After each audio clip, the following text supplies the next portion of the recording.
Welcome back to our YouTube channel Vijay sir education. आज का topic है पास्ट टेंस। तो पास्ट टेंस जैसे आपको सबको पता है, पास्ट टेंस मतलब भूतकाल, जो घटनाएं पीछे हो चुकी है, पहले हो चुकी है, उन घटनाओं के बारे में कोई भी सेंटेंस बनाते हो पास्ट टेंस में शामिल किया जाएगा। तो टॉपिक है पास्ट कॉन्टिन्यूस।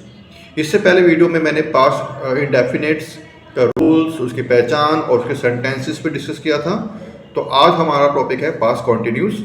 ज़रा ध्यान से देखेंगे सभी बच्चे, और वीडियो को पूरा देखने से पहले आप मेरे चैनल को सब्सक्राइब करें ताकि आपको समय समय पर NIOS CBSE के नोट्स मिलते रहे और उसके अपडेट भी आपको मिले। तो सबसे पहले आपको देखना है कि अफर्मेटिव रूल्स यानी पॉजिटिव रूल्स। अफर्मेटिव जिसमें ना तो नोट होगा ना ही क्वेश्चन मार्क होगा। तो रूल है सब्जेक्ट प्लस वॉज वर्ब। तो हेल्पिंग वर्ब यहाँ पर हम देख रहे हैं वॉज वर्ब। पास्ट कॉन्टिन्यूज में वाज वर्ब जो है वो हमारी क्या है, हेल्पिंग वर्ब है। वर्ब की फर्स्ट फॉर्म, उसके साथ ING जोड़ना है और उसके बाद है लास्ट में ऑब्जेक्ट। तो आप ध्यान से देखेंगे वॉज वर्ब है ना। तो वाज वर्ब जो है वो कहाँ इस्तेमाल होना है ये हम एक बार डिस्कस कर लेते हैं। तो उससे पहले है आइडेंटिफिकेशन, यानी जो पास्ट कॉन्टिन्यूस टेंस है उसकी क्या पहचान है। उसकी पहचान है रहा था, रही थी और रहे थे। यानी आपको हिंदी के वाक्य में अगर आपका रहा था, रही थी, रहे थे आएगा तो आप समझ जाना है आपको कि ये यानी रहा, नोट कर सकते हैं आप, रहा था, रहे थे, रही थी, रहा था, रहे थे और रही थी। अगर ये आपके हिंदी के वाक्य में आते हैं तो आप समझ जाना है कि आपको क्या करना है, पास्ट कॉन्टिन्यूस का यूज़ करना है। इसके बाद है कि हेल्पिंग वर्ब यानी वाज वर्ब जो है वो कहाँ इस्तेमाल होना है। तो वाज जो है आई के साथ, ही के साथ, सी के साथ, इट के साथ एंड थर्ड पर्सन सिंगुलर के साथ। अभी थर्ड पर्सन सिंगुलर क्या है?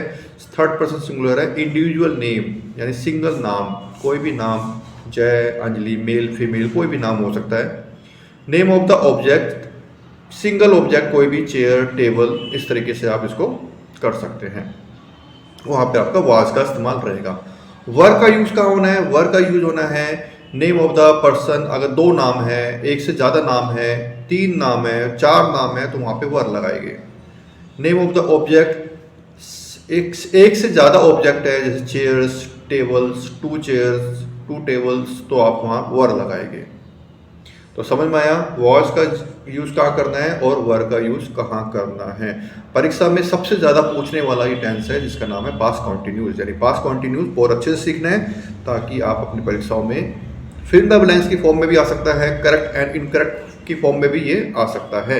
यानी कोई इनकरेक्ट सेंटेंस होगा उसे करेक्ट करना होगा, और कई बार पेपर में फिलअप्स के तौर पर क्वेश्चन पूछे जाते हैं। तो अगर आपको टेंस आते होंगे तो आराम से आप इसको कर लेंगे। इसके बाद है पास्ट कॉन्टिन्यूस। पास्ट कॉन्टिन्यूस का जो रूल्स है उसमें सबसे पहले आता है पॉजिटिव। तो subject plus was verb plus verb की first form plus ING plus object. ध्यान से देखेंगे आप उसको,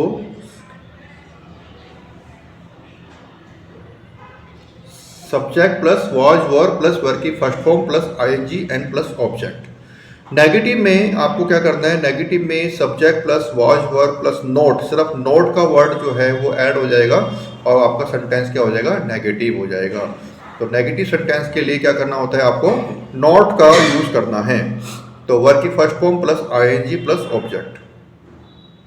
इसके बाद है इंटेरोगेटिव। इंटेरोगेटिव में वॉज वर्ब यानी आपकी हेल्पिंग वर्ब है वो पहले आ जाएगी, प्लस सब्जेक्ट प्लस वर्ब की first form plus ING plus object plus question mark. तो इंटेरोगेटिव हो जाता है। इंटेरोगेटिव के जो क्वेश्चंस होते हैं उसमें आप कोई क्वेश्चन पुटअप करते हैं कि क्या वह स्कूल जा रहा था, क्या वह यहाँ आ रहा था, इस तरह से क्या से शुरू होने वाले जो वाक्य है वो इंटेरोगेटिव में आ जाएंगे। फिर है नेगेटिव इंटेरोगेटिव। इसमें was verb plus subject plus not plus verb की first form plus ING plus object plus question mark. मतलब हेल्पिंग वर्ब शुरू में आ जाएगी और साथ में सब्जेक्ट के बाद नोट आएगा। आगे चलते हैं, कुछ सेंटेंसेस हैं तो एक बार हम देख लेते हैं सेंटेंस के बारे में। तो आप देखेंगे रूल्स में एक बार रूल फॉलो करते हैं दोबारा से हम। Subject plus was verb plus verb की first form plus ING plus object. She was going to school, वह स्कूल जा रही थी। She was going to school. जैसे हमने हेल्पिंग वर्ब के बारे में बताया था कि सी के साथ वॉज आता है, इसी प्रकार से ही के साथ भी वॉज आएगा। He was doing his work, वह अपना काम कर रहा था।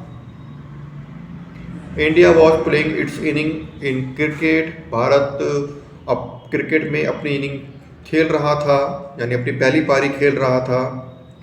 He was coming from Nepal, वह नेपाल से आ रहा था, तो ही के साथ वॉज आया। यहाँ पे वी वर प्लेइंग फुटबॉल है, हम फुटबॉल खेल रहे थे, वी वर प्लेइंग फुटबॉल। इसी प्रकार से सेंटेंस नंबर 6 है, I was going to visit the Taj Mahal, हम ताजमहल देखने जा रहे थे। यहाँ आई के साथ वॉज लगाया। और जैसे हम देखते हैं कि पास्ट कॉन्टिन्यूज है, तो कॉन्टिन्यूज में क्या होता है, गो अगर वर्क की फर्स्ट फॉर्म है तो उसके साथ आईएनजी जोड़ना है। तो हमने क्या लिखा है यहाँ पर, गोइंग। याद रखना, क्लियर कट में बताया जा रहा है कि आपको जब भी पास्ट कॉन्टिन्यूज की बात आती है तो पास्ट कॉन्टिन्यूज में आपको ध्यान रखना है कि हेल्पिंग वर्ब, वाज वर्ब और आईएनजी जोड़ना है वर्क की फर्स्ट फॉर्म में, तो आपका हो जाता है कंप्लीट सेंटेंस। इसके बाद आपको ध्यान रखना है कि आगे our class teacher was teaching us tenses, हमारी जो क्लास टीचर है हमें वो टेंस सिखा रही थी।